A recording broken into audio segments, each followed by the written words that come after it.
Hello everyone, my name is Aditi and welcome to my YouTube channel. आज हम पढ़ेंगे class 6 chapter number 1 history, जो कि है हमारा what, where, how and when. तो देखिए, इसके अंदर हम पढ़ेंगे मैन्यूस्क्रिप्ट्स क्या होती हैं, इंस्क्रिप्शंस क्या होती हैं, एडी और बीसी का क्या कंसेप्ट है, और जो इंडिया है इसे भारत क्यों कहा जाता है, इंडिया क्यों कहा जाता है, ये सब चीज़ें, राइट। तो बस आप वीडियो के साथ में नोट्स बनाते रहें, आपके लिए काफ़ी ज़्यादा बेनिफिशियल प्रूव होंगे। Now where did people live. So book में स्टार्टिंग में पहला टॉपिक जो आता है वो है कि पुराने टाइम में लोग रहते कहाँ पे थे, राइट। सो इसमें आता है Narmada river which flows mainly in Madhya Pradesh. ये रिवर मेनली मध्य प्रदेश में फ्लो करती है। अब पुराने समय में लोग नर्मदा नदी के तट पे रहते थे फॉर सेवरल 100,000 ईयर्स, हजारों सालों तक, ठीक है। देवर स्किल्ड गैदरर्स। गैदरर्स का मतलब होता है कि जैसे कोई चीज़ पड़ी है, फ्रूट्स नीचे गिरे हैं, सब्जी नीचे गिरी है, कोई भी चीज़ पेड़ों से नीचे गिरती है उसे उठा के लाना, और सेलेक्टिव होते थे, उन्हें पता होता था क्या चीज़ खाने वाली है, क्या चीज़ नहीं खाने वाली है, क्या चीज़ जहरीली है, ठीक है। They had very vast knowledge of the plants growing around them. उनके आसपास कौन से प्लांट्स उन्हें खाने चाहिए, कौन से नहीं खाने चाहिए, उनको बहुत ही अच्छी नॉलेज इस बारे में होती थी। They collected fruits, roots and other forest produce. Fruits अगर आसपास कोई पेड़ है उनको पता होता था रूट्स कौन कौन सी खाने वाली है और पेड़ों से हमें क्या क्या चीज़ें खाने वाली मिलती है, वो सब उन्हें पता होता था। दे ऑल्सो हंटेड एनिमल्स, वो शिकार भी करते थे जानवरों का, राइट। सेकेंड पॉइंट आता है सुलेमान एंड किरथार हिल्स। अब कोई भी लोकेशन है तो उसका ये तो पता होना चाहिए कि वो लोकेटेड कहाँ पे है, right. So Sulaiman and Kirthar hills जो हैं पाकिस्तान और अफगानिस्तान के बॉर्डर पर आपको मिल जाएंगी। It lies to the north west of India, यानी इंडिया का जो नॉर्थ वेस्टर्न पार्ट है वहाँ पे लाई करती है। एक बार आपसे रिक्वेस्ट है कि जहाँ भी आप स्टडी करते हैं वहाँ पे आपके सामने एक इंडिया का मैप, एक वर्ल्ड का मैप लगा होना चाहिए, ताकि कोई भी लोकेशन का अगर जिक्र होता है आप उसे देख सकें, क्योंकि पिक्चर के फॉर्म में जो मेमोरी हमारे दिमाग में जाती है वो बहुत ज़्यादा स्ट्रांग होती है देन थ्योरेटिकल डेटा, ठीक है। Now, areas where women and men first began to grow crops such as wheat and barley about 8,000 years ago. Sulaiman and Kirthar hills उन एरियाज में से एक हैं जहाँ पे 8,000 साल पहले लोगों ने पहली बार वीट और बार्ली जैसी चीज़ों को प्रोड्यूस करना, इनको उगाना स्टार्ट किया था, ठीक है। इन्होंने एनिमल्स की रियरिंग भी स्टार्ट की थी, जैसे कि शीप हो गए, गोट हो गया, कैटल हो गया, इस तरह से। नेक्स्ट आता है गारो हिल्स एंड विंध्यास। अब गारो हिल्स कहाँ पे है? नॉर्थ ईस्ट में है, मेघालय में। गारो, खासी, जैंतिया हिल्स काफ़ी फेमस हिल्स है। एंड विंध्यास यानी विंध्यान माउंटेन रेंज है मध्य प्रदेश में। सो इन एरियाज में क्या होता था? Among the places where rice was first grown north of Vindhyas. Vindhyas का जो ऊपर वाला एरिया था वो उन एरियाज में से एक है जहाँ पे चावल सबसे पहले ग्रो किए गए, ठीक है। एंड एग्रीकल्चर डेवलपमेंट हुई गारो हिल्स में। जो खेती बाड़ी का विकास हुआ वो नॉर्मली माना जाता है काफ़ी पहले हो गया था गारो हिल्स यानी मेघालय के रीजन में। नेक्स्ट आता है Indus and it's tributaries. Tributaries क्या होता है? सहायक नदियाँ। मान लीजिए कि कोई एक बड़ी नदी है, जैसे कोई बड़ी नदी है, इसमें छोटी छोटी बहुत सारी नदियाँ आकर मिलती हैं, तो इसे कहते हैं उस मेन बड़ी नदी की ट्रिब्यूटरीज यानी कि सहायक नदियाँ। अब इंडस नदी यानी कि सिंधु नदी कहाँ फ्लो करती है? थोड़ी सी इंडिया में भी फ्लो करती है, बट मेनली ये पाकिस्तान में फ्लो करती है और उसके बाद अरेबियन सी में जाके गिरती है, ठीक है। अब जो इंडस और इसकी ट्रिब्यूटरीज हैं इनके बारे में हम जानेंगे। So about 4700 years ago some of the earliest cities flourished on their banks. इन नदी के तटों पे सबसे पुरानी सिटीज जो है वो एस्टेब्लिश हुई 4700 साल पहले की बात है, ठीक है। नेक्स्ट आता है गंगा रिवर के बारे में। Let me adjust the page first. Okay, Ganga नदी कहाँ पे बहती है? मेनली यूपी में, हरिद्वार, बद्रीनाथ, उत्तराखंड, ये वाले एरियाज हैं, है ना। बंगाल हो गया आपका, फिर सीधे जो है ये बे ऑफ बंगाल में जाती है। Now south of Ganga, Ganga का जो दक्षिणी पार्ट था वहाँ पे एरिया आता है मगध, जो कि आज की डेट में बिहार है, और ये बहुत ही ज़्यादा पावरफुल एंड बहुत ही बड़ा किंगडम था, ठीक है। अब देखिए हमारा फर्स्ट टॉपिक हो गया कंप्लीट। यहाँ पे थोड़ा सा लोगों के ट्रैवलिंग के बारे में बताया गया है। ट्रैवलिंग समझते हैं, एक जगह से दूसरी जगह पे जाना। तो लोगों ने ट्रैवल करना इस टाइम पे स्टार्ट किया। अब उनको बहुत सारी ऑब्स्टेकल्स यानी बाधाएं आती थी, जैसे बड़े बड़े पहाड़, रेगिस्तान, समुद्र, लेकिन वो रुकते नहीं थे, वो फिर भी जो है इन बाधाओं को क्रॉस करके आगे बढ़ जाते थे। अब रीज़न क्या था? पुराने समय में लोगों को क्या ज़रूरत पड़ गई एक जगह से दूसरी जगह पे घूमने की? सो इन सर्च ऑफ लिवलीहुड, कहीं पे मौसम अच्छा नहीं है, बहुत ठंड होती है, तो वो लोग ठंड नहीं सहन कर पाते, तो वो थोड़ी गर्मी वाली एरिया की तरफ ढूंढने की कोशिश करते हैं, जाने की कोशिश करते हैं। टू एस्केप डिजास्टर्स, कहीं पे मान लीजिए भूकंप आ गया, उनका सब कुछ जो घर वगैरह खत्म हो गया, तो वो दूसरी जगह पे जाएंगे, इस तरह से डिजास्टर्स से बचने के लिए। एंड एडवेंचर, कई बार कुछ लोग घूमने के लिए भी जो है दूसरी जगह पे जाया करते थे। Which led to sharing of ideas. अब क्या होता है ना कि जैसे आप यही देखिए कि अगर आपके घर पे कोई फ्रेंड आता है, आपका कोई बाहर सेटल है या बेंगलोर में है या लंदन में है, कहीं बाहर से अगर यहाँ पे आता है, तो वो अपने साथ अगर 2 दिन के लिए भी आएगा तो वहाँ की विचारधारा, वहाँ का थॉट प्रोसेस, वहाँ के सोच सब कुछ साथ लेकर आएगा, है ना। तो 2 दिन में आप कितने इन्फ्लुएंस हो जाते हैं कि वहाँ पे ऐसा होता है वैसा होता है। तो वो क्या है, वो तो 2 दिन के लिए आते हैं। लेकिन जब बाहर से लोग मुसलमान बाहर से आए, अरब बाहर से आए, आर्यंस बाहर से आए, तो वो अपनी सोच आइडियाज़ बाहर से लेकर आए जो कि यहाँ पे आकर सेटल हुए। ठीक है, तो मिक्सिंग ऑफ आइडियाज़ हुआ, बाहर से जो आए फॉरेनर्स उनका और इंडियंस का। तो वैसे ही आइडियाज़ शेयर होते हैं जब हम एक जगह से दूसरी जगह पे जाते हैं। ठीक है, अब देखिए इसी के साथ हमारा फर्स्ट पेज से जो भी कंटेंट था वो हुआ कंप्लीट। अब सीधे चलते हैं अपने नेक्स्ट पेज की तरफ। नेक्स्ट आता है नेम्स ऑफ द लैंड, यानी जहाँ पे जिस ज़मीन पे हम रहते हैं उसे किस किस नाम से जाना जाता था। सो 2 वर्ड्स वी ऑफन यूज़। अभी भी अगर हम बात करें, हम 2 शब्दों को मेनली यूज़ करते हैं, इंडिया एंड भारत। ठीक है, अब देखिए इंडिया के बारे में पहले जान लेते हैं कि इंडिया क्यों बोलते हैं। ठीक है, now this name came from river Indus. Indus नदी को इंग्लिश में हम इंडस कहते हैं, हिंदी में कहते हैं सिंधु नदी। ठीक है, अब जो इंडस रिवर है जिसे सिंधु कहते हैं संस्कृत में, वहां से ये नाम आया है India. Right now 2500 years ago Iranians and Greeks India आए, कॉल्ड रिवर इंडस एज हिंडोज और इंडोज। अब देखिए 2500 साल पहले जब इरानियंस इंडिया आए, ग्रीक्स इंडिया आए, तो इनसे हिंडोज या इंडस नहीं बोला जाता था। इंडस नदी है तो इनसे इंडस नहीं बोला जाता था। सिंधु तो हिंदी का शब्द है, तो वो सिंधु नदी क्यों बोलेंगे, वो तो इंडस रिवर बोलेंगे ना। उनसे इंडस नहीं बोला जाता था, तो वो कहते थे हिंडोज और इंडोज। ठीक है, and the land to the east of this river. अब मैप में देखिए, इस नदी के जो पूर्वी तट पे जो जमीन है उसे कहते थे इंडिया, तो वहां से नाम आया इंडिया। ठीक है, दूसरी टर्म है, दूसरा जो वर्ड हम ऑफनली यूज करते हैं वो है भारता, यानी भारत। अब इसके लिए डिफरेंट ओपिनियंस है। देखिए एक तो आपकी बुक में दिया हुआ है जो मैं आपको बताऊंगी, दूसरा मुझे ये कुछ सही नहीं लगा तो मैंने दूसरा इंटरनेट से उठाया है। ठीक है, नाउ भारत के लिए भी डिफरेंट थ्योरीज हैं। जैसे पहला है बुक के हिसाब say that it is a term used for a group of people living in north west. India के नॉर्थ वेस्ट रीजन में जो लोग रहते थे उन्हें कहते थे भारत, इसलिए इसका नाम पड़ा भारत। ये थ्योरी जो है ऋग्वेद में भी मेंशन्ड है, which is the earliest composition in Sanskrit. Sanskrit की सबसे पुरानी कॉम्पोजिशन जो मानी जाती है ऋग्वेद, उसमें ये चीज मेंशन्ड है। लेकिन जो पॉइंट मैंने नेट से उठाया है वो ये है that Bharata is said to be derived from the name of तीर्थंकर ऋषभनाथ सन भारत, और ये चीज पुराणों में है। क्या बात हो रही है यहाँ पे, जैनिज्म हमने पढ़ा, 24 तीर्थंकर उसमें से हमने पढ़े, जिसमें से एक तीर्थंकर थे ऋषभनाथ, उनके बेटे का नाम था भारत, इसलिए हमारे देश का नाम पड़ा भारत। ये चीज पुराणों में है। अब ऋग्वेद की भी मैंने आपको बता दी स्टेटमेंट क्या है, पुराणों की भी बता दी मैंने आपको स्टेटमेंट क्या है, तो आप अपने हिसाब से एडजस्ट कर सकते हैं। ठीक है, अब हमारा जो सेकेंड टॉपिक था वो भी हो गया कंप्लीट। थर्ड हमें पढ़ना है finding out about the past. History के बारे में हमें कैसे पता चलता है, हम इतनी बातें कर रहे हैं कि वो लोग स्किल्ड गैदरर्स थे, हंटिंग करते थे, चावल उगाते थे, तो हमें कैसे पता चलता है कि ये सब चीज़ें होती थी, है ना।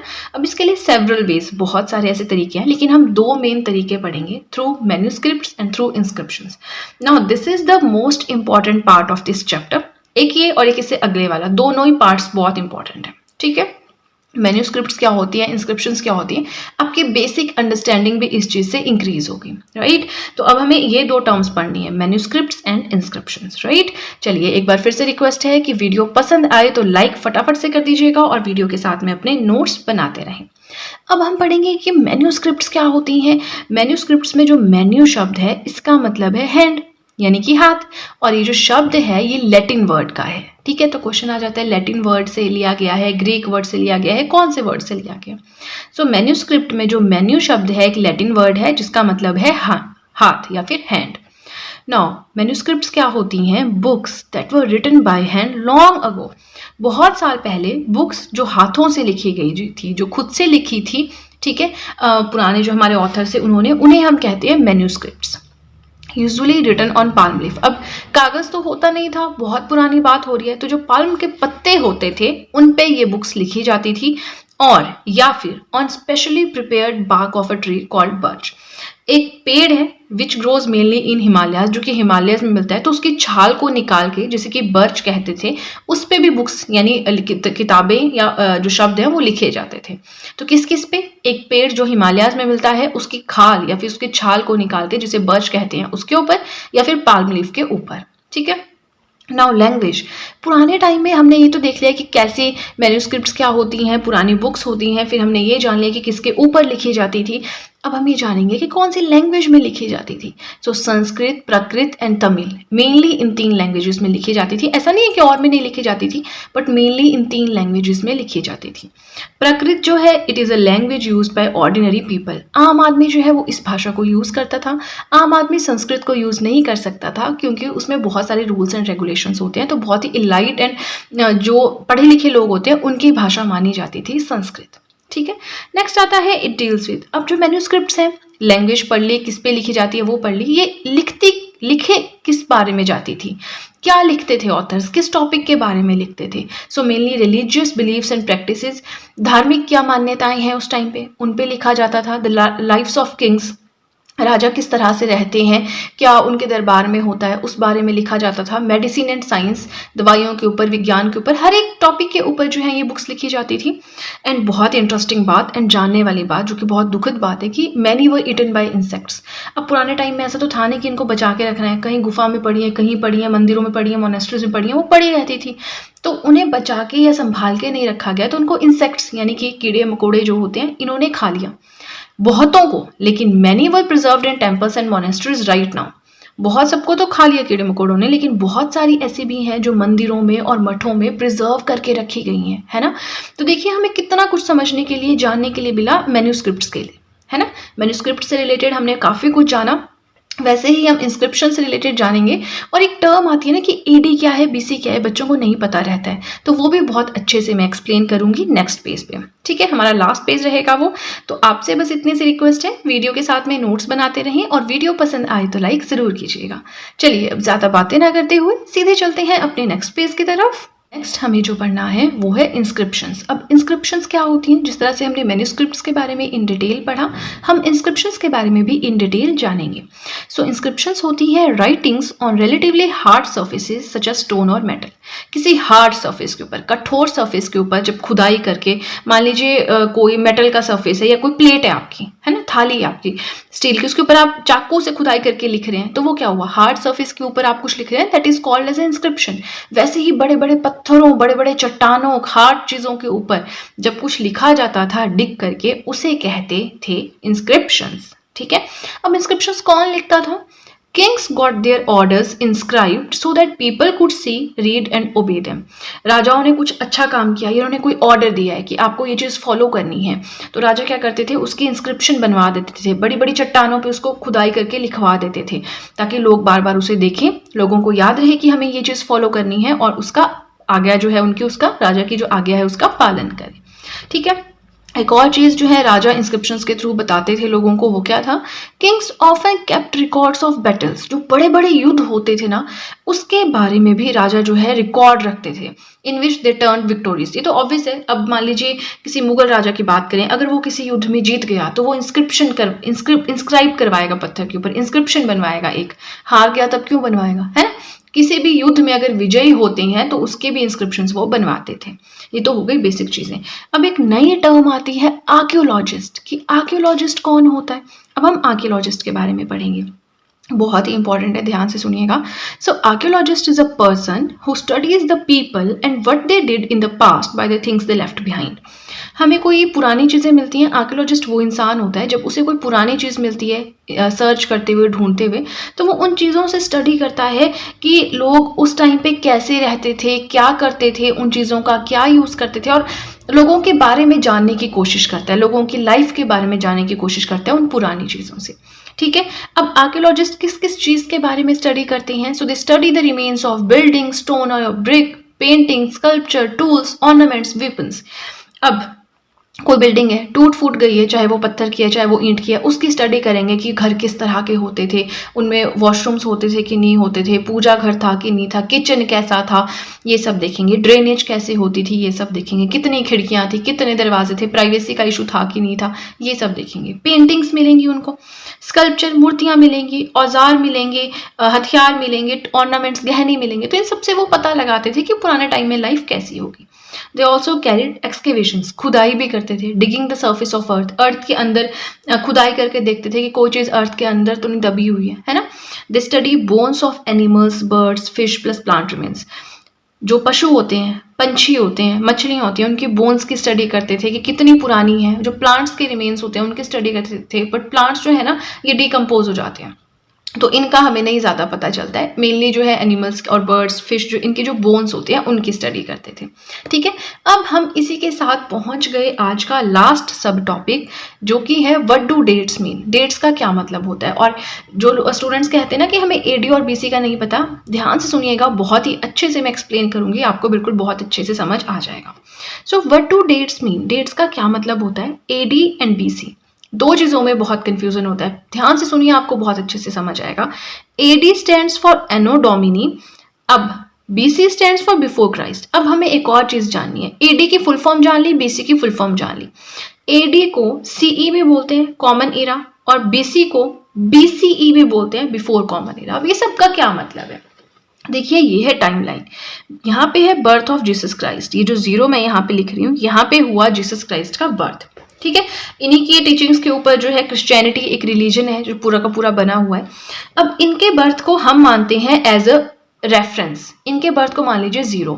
उसके बाद आए साल, जैसे कि 1, 2, 3, 100, 1000, 2000, 2020, 2021, 2022, 2023, इस तरह से। ये नॉर्मल आपको समझ आ गया कि जीसस क्राइस्ट का जब बर्थ हुआ उससे अगला साल था पहला, फिर दूसरा, फिर 1000, फिर 2000, फिर 2020, फिर 2021, 22, 23, इस तरह से। लेकिन जब जीसस क्राइस्ट का बर्थ नहीं हुआ था उसके पहले उल्टा चलता था। 100 BC, 500 BC और पुराना, 2500 BC और पुराना, 5000 BC और पुराना, यहाँ पे आ जाएगा आपका 6000 BC। तो जीसस क्राइस्ट के बर्थ से पहले टाइम घटता था, जैसे यहाँ पे 6000 है, फिर 5000 है, फिर 2500 है, 500 BC, 100 BC, फिर 0 BC आ गया। तो ये टाइम घटता है और यहाँ से टाइम बढ़ता है, 1 2 3 4, यहाँ पे 6 5 4 3 2 1, इस तरह से। आई होप आपको समझ आया हो। तभी हम कहते हैं कि 5000 BC मतलब जीसस क्राइस्ट के जन्म से 5000 साल पहले। जब हम कहते हैं 1000 AD, जीसस क्राइस्ट के बर्थ से 1000 साल बाद। ठीक है, इस तरह से। चलिए, इसी के साथ हमारा आज का टॉपिक हुआ कंप्लीट। वीडियो पसंद आए तो लाइक जरूर कीजिएगा, चैनल को जरूर सब्सक्राइब करें, बेल आइकन को प्रेस करें, सो दैट मैं जैसे कोई वीडियो अपलोड करूं सबसे पहले नोटिफिकेशन आपके पास पहुंचे।